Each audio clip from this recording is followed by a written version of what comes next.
যদি শয়তান শেকলে বাঁধা থাকে তাহলে কিভাবে মানুষ রমজান মাসে গুনার কাজ করে? এটা আমাদের নবী সাল্লাল্লাহু আলাইহি সাল্লামের একটা হাদিস। আমি আগেও বলেছি, সহিহ হাদিস আছে মুসনাদ আহমদে, খণ্ড নম্বর 2, পৃষ্ঠা নম্বর 230, হাদিস নাম্বার 7148।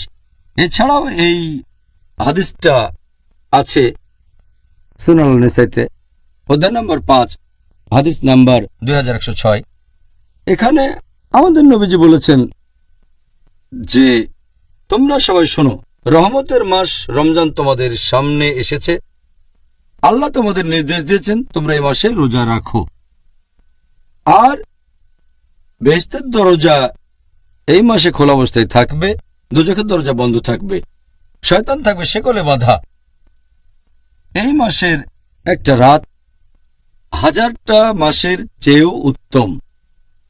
আর যে ব্যক্তি এই মাসের রহমত থেকে বঞ্চিত হয় সে আসলে হতভাগ্য মানুষ। এখন এই হাদিসে পরিষ্কার করে বলা হয়েছে যে রমজান মাসে শয়তান শেকলে বাঁধা থাকবে। প্রশ্নটা বেশ লজিক্যাল। শয়তান যদি শেকলে বাঁধা, তাহলে মানুষ কেন এমন পাপ কাজ করে থাকে? এখানে একটা কথা বলবো, এটা সবাইকে বুঝতে হবে যে শয়তান যখন শেকলে বাঁধা, তার মানে এই না যে শয়তান শেষ হয়ে গেছে বা মেরে ফেলা হয়েছে। এখনো আছে, তবে শেকলে বাঁধা, মেরে ফেলা হয়নি। তাদের ক্ষমতা এখনো আছে, তবে তীব্রতা অনেক কম।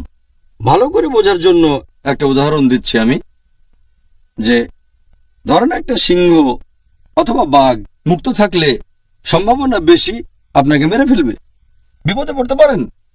কিন্তু যদি সেই সিংহ অথবা বাঘটাকে শেকলে বাঁধা হয়, আপনি নিরাপদ। ততক্ষণই নিরাপদ থাকবেন যতক্ষণ নিরাপদ দূরত্ব বজায় রাখবেন। বাঘটাকে শেকলে বাঁধার পর আপনি যদি তার খুব কাছে আসেন, তাহলে সম্ভাবনা থাকে যে আপনাকে মেরে ফেলবে। যদি শেকলে বাঁধা বাঘ থেকে নিরাপদ দূরত্ব বজায় রাখেন, নিরাপদে থাকবেন। একইভাবে রমজান মাসে যদি শয়তান থেকে দূরে থাকেন, নিরাপদে থাকবেন আপনি। পবিত্র কোরআনে দেখবেন আল্লাহ বলেছেন সূরা বাকারা অধ্যায় নম্বর 2 আয়াত নম্বর 168, তোমরা খুতুওয়াত শয়তান সম্পর্কে সাবধান হও, শয়তানের পদাঙ্ক অনুসরণ করো না, নিশ্চয়ই সে তোমাদের জন্য এক প্রকাশ্য শত্রু। আল্লাহ তাআলা পবিত্র কোরআনে অনেক জায়গাতেই বলেছেন তোমরা শয়তানের পদচিহ্নের ব্যাপারে সাবধান থাকো। আল্লাহ এই কথা বলেননি যে শয়তান থেকে সাবধান হও, কারণ সাধারণ মুসলিম, গড়পড়তা মুসলিম যাদের মোটামুটি ঈমান আছে, যদি সামনে শয়তানকে দেখে তারা সাবধান হয়ে যাবে। যেমন ধরেন কোন একজন তরুণী মেয়ে, সে আসলো একটা সাধারণ মুসলিম তরুণ ছেলের কাছে যার ঈমান মোটামুটি। যদি মেয়েটা তাকে বলে যে চলো আমরা একসাথে রাত কাটাই, ছেলেটা বলবে একসাথে রাত কাটাবো একটা মেয়ের সাথে, এটা হারাম, এটা তো জেনা। সে তক্ষুনি প্রত্যাখ্যান করে দেবে। কিন্তু সেই একই মেয়ে যদি পরে সেই ছেলেটাকে ফোন করে তার সাথে কথা বলে, তখন সেই ছেলেটা ভাববে যে ফোনে একটা মেয়ের সাথে কথা বলবো, কোনো সমস্যা নেই, আমি তো শুধু একটা মেয়ের সাথে কথা বলবো। তারপর মেয়েটা বলল চলো কোনো ফাস্টফুডে গিয়ে আমরা খাই, ম্যাকডোনাল্ডসে বা কেন্টাকি ফ্রাইড চিকেনে, ফাস্টফুড দোকানে। আমি বেশ কিছু সময় ধরে একটা মেয়ের সাথে খাওয়া দাওয়া করবো ম্যাকডোনাল্ডসে, সমস্যা নেই। এভাবে ছেলেটা মেয়েটার সাথে খাওয়া দাওয়া করতে চলে যায় ম্যাকডোনাল্ডসে। তারপর মেয়েটা বলল চলো আমরা কোনো রেস্টুরেন্টে গিয়ে ডিনার সেরে ফেলি। রেস্টুরেন্টে বসে একটা মেয়ের সাথে খাওয়া দাওয়া করবো মাত্র কয়েক ঘন্টার জন্য, কোনো সমস্যা নেই। তারপর মেয়েটা বলল চলো আমরা একসাথে রাত কাটাই। তখন ছেলেটা বলবে একটা মেয়ের সাথে রাত কাটাবো, কোনো সমস্যা নেই। এটাই হলো খুতুওয়াত শয়তান, শয়তানের পায়ের চিহ্ন। এ কথাটা কোরআনে বলা নেই, উদাহরণটা আমার নিজের বানানো। তাহলে আল্লাহ তাআলা আমাদের নির্দেশ দিয়েছেন খুতুওয়াত শয়তানের ব্যাপারে সাবধান থাকো। শয়তানের পায়ের চিহ্ন, যদি শয়তান সরাসরি সামনে আসে, কোন সাধারণ মুসলিমের সামনে যার ঈমান আছে, সে সাবধান হয়ে যাবে, সেখান থেকে পালিয়ে যাবে। কিন্তু খুতুওয়াত শয়তান এটা হচ্ছে খুবই বিপজ্জনক।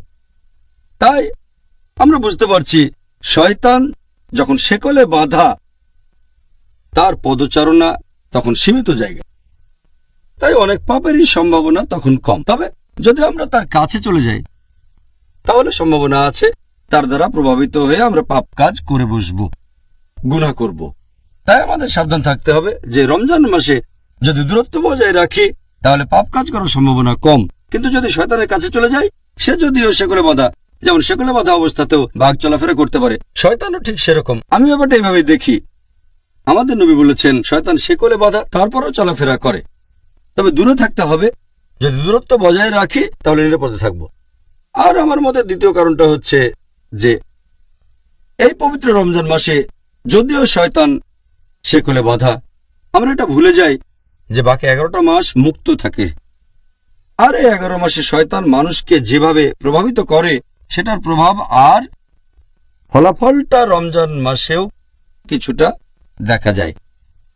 আপনাদের বোঝার সুবিধার জন্য আমি একটা উদাহরণ দিচ্ছি যে অনেক ড্রাগ ব্যবসায়ী যারা তাদের কাস্টমারদের বেছে নেয় কলেজ বা ভার্সিটির তরুণদের, প্রথম দিকে তারা কি করে, ড্রাগস ফ্রি দিয়ে দেয়।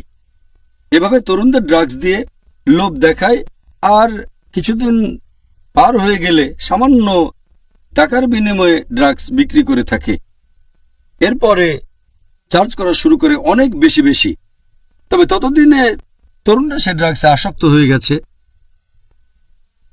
যদি সে ড্রাগস ডিলার সেখানে নাও থাকে, তারা খুঁজে বের করবে তাকে, যেখানে থাকুক খুঁজে বের করবে, কারণ ড্রাগস তখন লাগবে। এরপর যদি সেই ড্রাগস ডিলার বা সেই ড্রাগ ব্যবসায়ী জেলখানার মধ্যেও বন্দী থাকে, তাহলে তারা অন্য ড্রাগস ডিলার খুঁজে বের করে নেবে, অথবা কেমিক্যাল শপে গিয়ে বিভিন্ন ওষুধ কিনে খেয়ে দেখবে তারা তো আসক্ত হয়ে গেছে। তাহলে এই লোকগুলো যারা ড্রাগসে আসক্ত হয়ে গেছে, অথবা বলা যায় শয়তান আসক্ত হয়ে গেছে, যদিও শয়তান সেগুলো বাধা, তার প্রভাবটা রয়ে গেছে। তাহলে দেখতে পাচ্ছেন যে একজন মাদক ব্যবসায়ী, একজন ড্রাগস ডিলার উপস্থিত না থাকলেও তার প্রভাব আসক্তদের উপর ছড়িয়ে থাকে। এভাবে আমরা মানুষরাও পাপে অভ্যস্ত হয়ে গেছি। যদিও শয়তান এ সময় সেকলে বাধা, আমরা বারবার একই ভুল করি। তবে এই ক্যাটাগরিতে পড়বে যারা আসক্ত হয়ে গেছে, যারা পাপে আসক্ত, তারা এই কাজ করে। তবে সাধারণ মুসলিম, গড়পড়তা মুসলিম যে পাপে আসক্ত হয়নি, তাদের পক্ষে পাপ থেকে দূরে থাকাটা সহজ।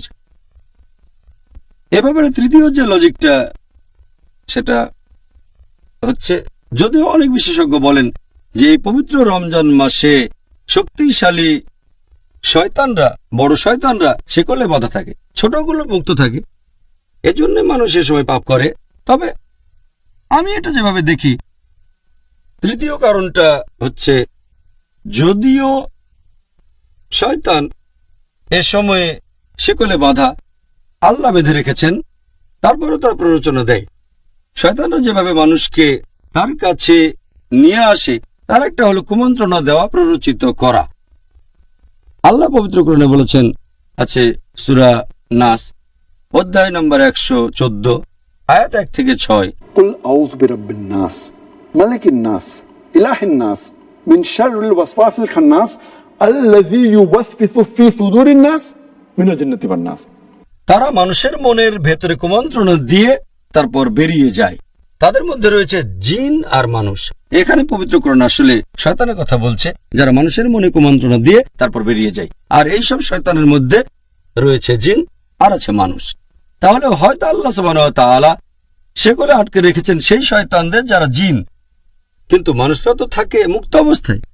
তাহলে শয়তানদের মধ্যে যারা জিন তারা আটক থাকে, তবে শয়তান তো মানুষের মধ্যেও রয়েছে। আল্লাহ সে কথাই বলেছেন আমরা মুক্ত অবস্থায় থাকি। তবে এর পাশাপাশি শয়তানের কুমন্ত্রণার ব্যাপারে আমাদের সাবধান থাকতে হবে। ওয়াসওয়াসা, এই ওয়াসওয়াসা আমাদের বিভিন্ন পাপ কাজ করতে উৎসাহিত করে থাকে। রোজার সময় আমাদের অনেকে পাপ করে, কিন্তু সম্ভাবনাটা কম। আর এছাড়াও এই হাদিসে পরিষ্কার করে বলা হয়েছে যে আল্লাহ তোমাদের নির্দেশ দিয়েছেন তোমরা রোজা রাখবে, আর শুধু রোজা রাখলেই, আমার মত অনুযায়ী শয়তানেরা সে কোলে বাঁধা থাকবে। আমি সেই শয়তানের কথা বলছি যারা কুমন্ত্রণা দেয়। তাহলে নবী বলেছেন তোমরা রোজা রাখো, আল্লাহ তোমাদের নির্দেশ দিয়েছেন। শয়তান এই সময় সে কোলে বাঁধা থাকবে। তাহলে শয়তান যে কুমন্ত্রণা দেবে, আপনি রোজা রাখলে তারা সেটা করতে পারবে না। শয়তানের কাছ থেকে দূরে থাকতে হলে আমরা রোজা রাখবো। যদি নিয়ত করে রোজা রাখেন আল্লাহর কাছ থেকে পুরস্কারের আশায়, তাহলে এই শয়তান প্ররোচিত করতে পারবে না। আর এটা লজিক দিয়েও প্রমাণ করা যায়। যদি চেক করে দেখেন যে এই সময়ে মুসলিম দেশগুলোতে অপরাধের হার কেমন দেখবেন রমজানে কম, তবে অমুসলিম দেশগুলোতে অপরাধের হারটা একই রকম থাকে। এর কারণ হলো যেহেতু তারা রোজা রাখে না অমুসলিমরা, তাই শয়তান তাদের প্রভাবিত করতে পারে। যেহেতু মুসলিমরা রোজা রাখে, অবশ্য সবাই না, তবে বেশিরভাগই রোজা রাখে, অথবা বলা যায় অনেকেই রাখে, আর এই কারণেই রমজান মাসে মুসলিম দেশগুলোতে অপরাধের হার কম থাকে অন্যান্য অমুসলিম দেশগুলোর তুলনায়, আর অমুসলিম দেশগুলোতে অপরাধের হার আগের মতোই থাকে। এতেই প্রমাণ হয় যে এমন না হলে অমুসলিমরা অনেক কম পাপ করত। তাহলে শর্তটা হচ্ছে আমরা সবাই রোজা রাখবো সঠিকভাবে আল্লাহ সুবহানাহু ওয়া তাআলার খাতিরে।